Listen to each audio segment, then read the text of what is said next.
အလွန်ဆင်းရဲတဲ့လေသမားတယောက်ကလေကလည်းမဖြစ်စပားကလည်းမထွက်အခွန်တွေကလည်းဖီစီလာတဲ့အတွက်ကြောင့်ကြံရမရဖြစ်ကခိုးမိခဲ့ပါတယ်။သူနေတဲ့နိုင်ငံကသူများပစ္စည်းခိုးလင်းလေတည်တံ့ကြတဲ့နိုင်ငံဖြစ်နေတယ်။လေသမားကြီးကံမကောင်းပါတခါခိုးတခါမိတယ်။ထို့ကြောင့်သူ့ကိုကျိုးပေးတက်ရမည်ဖြစ်တယ်။တခိုးလူအများဆောင်ရကွင်းထဲမှာကျိုးစင်နဲ့တက်ရန်ခေါ်လာတဲ့သူမှာမြို့တော်ဝင်ဖြစ်ပါတယ်။လူသက်ကွင်းကိုဘရင်ကလည်းရောက်လာတယ်။ကျိုးစင်ပေါ်တက်ခတ်နေမှာလေသမားကမြို့ဝင်ကိုပြောပါတယ်။ကျွန်တော်မျိုးမသိမီလျှို့ဝှက်ချက်လေးတစ်ခုကိုပြောချင်ပါတယ်။ဘာများလဲတခိုးရဲ့ကျွန်တော်မျိုးရဲ့လျှို့ဝှက်ချက်ဟာအလွန်အရေးကြီးတဲ့အတွက်ကြောင့်ဘရင်ရဲ့ရှေ့မှောက်မှာပြောလေပို့ပြီးကောင်းပါလိမ့်မယ်။ဘရင်လည်းသိစေရှင်တဲ့အတွက်ကြောင့်ဖြစ်ပါတယ်။ကောင်းပြီငါမင်းကြီးကိုတွားလျှောက်ထားမယ်။မျိုးတော်ဝင်ကဘရင်ထံကိုရောက်လာပြီးတခိုးကလျှို့ဝှက်ချက်တစ်ခုပြောပြီးမှသူ့ကိုကြိုးပြရန်ပြောတဲ့အကြောင်းကိုရှောက်ထားခဲ့ပါတယ်။လျှို့ဝှက်ချက်ကိုလူတိုင်းကစိတ်ဝင်စားတယ်ဘရင်လည်းလူဖြစ်တယ်။ထို့ကြောင့်ရှိတော်မောက်ကိုခေါ်ခဲ့စမ်းလို့ပြောလိုက်ပါတယ်။ဟဲ့တခိုးပြောလို့အဖေလျှို့ဝှက်ချက်နီ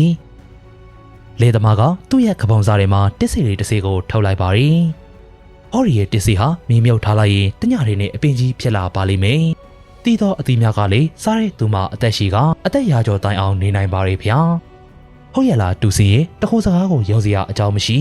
။မယုံလဲကျွန်တော်မျိုးကိုတက်ပါဗျာ။နေအောင်တင့်ကိုယ်တိုင်ဆိုင်လို့နောက်တနေ့မနေ့ရောက်တာနဲ့တင်ပြောတဲ့အတိုင်းမဟုတ်လေတင်းကိုသာမကတင်းရဲ့မိသားစုကိုပါအပြစ်ပေးမယ်နားလေပါရီဖေ။တစ်စိတ်ကိုစိုက်ရဲ့အတွက်အေးရဲ့နေရာမှာကျင်းသေးလေးတစ်ခုကိုလာတူပေးပါဖေ။ဘရင်ကဟဲ့စစ်သူကြီးတင်းရဲ့ဓာတ်နဲ့ကျင်းတူပေးလိုက်လို့အမိန့်ပေးလိုက်ပါရီစစ်သူကြီးကဓာတ်ထုတ်ကကျင်းလေးတစ်ချင်းကိုတူပေးလိုက်ပါရီကဲစိုက်ပြီးတော့ကျွန်တော်မျိုးကတစ်စိတ်ပဲစိုက်မှာပါဖေ။ကိုရိုင်းကတကူဖြစ်နေတဲ့အတွက်ငါးပါးတီလာကိုကျွန်းတော်ဖောက်ပြတ်ထားတဲ့တူဖြစ်ပါရီဖေ။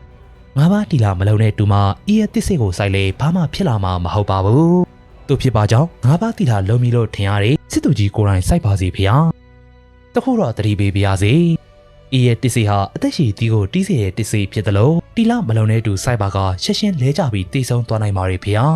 ။ကာဒီလိုမှတော့စစ်သူကြီးသူ့စီကနေတစ်စိတ်ကိုယူပြီးစိုက်ပြိုးစီဗျာ။စစ်သူကြီးအခက်သွေးနေပါရဲ့။စစ်စီရိတ်တွေကိုခိုးရတဲ့အပြင်စစ်လက်နက်တွေကိုလည်းအရေးအသွေးထိတဲ့ပစ္စည်းများတင်သွင်းရန်လက်ယူထားသေးပါရဲ့။လင်းလဲပြောတဲ့သူဖြစ်နေတဲ့အတွက်ကြောင့်တစ်စီကိုမယူဝင်။ထို့ကြောင့်ကျွန်တော်မျိုးမှာတီလာမလုံတဲ့သူဖြစ်တဲ့ဖြစ်မယူဝင်ကြောင်းပါ။ကဲဒါဆိုရင်မျိုးတော်ဝင်ကိုယ်တိုင်စိုက်စီ။မျိုးတော်ဝင်လည်းအခက်သွေးပြီး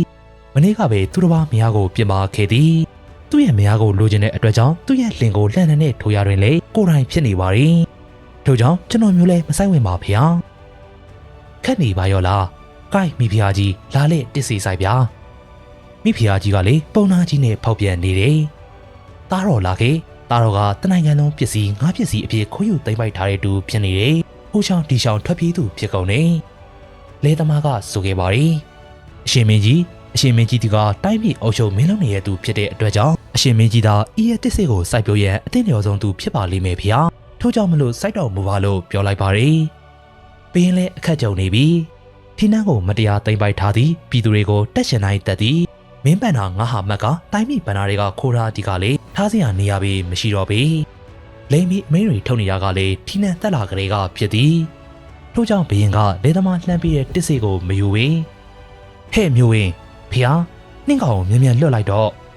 လေသမားရဲ့တောင်းဆိုမှုကသူ့ရဲ့ခမဲတော်နဲ့မေတော်ရီအစ်စ်အထိရောက်လာလေဟုတွေးကဘရင်ကနန်းတော်တွေကိုမြန်မြန်ဝင်သွားခဲ့ပါရီ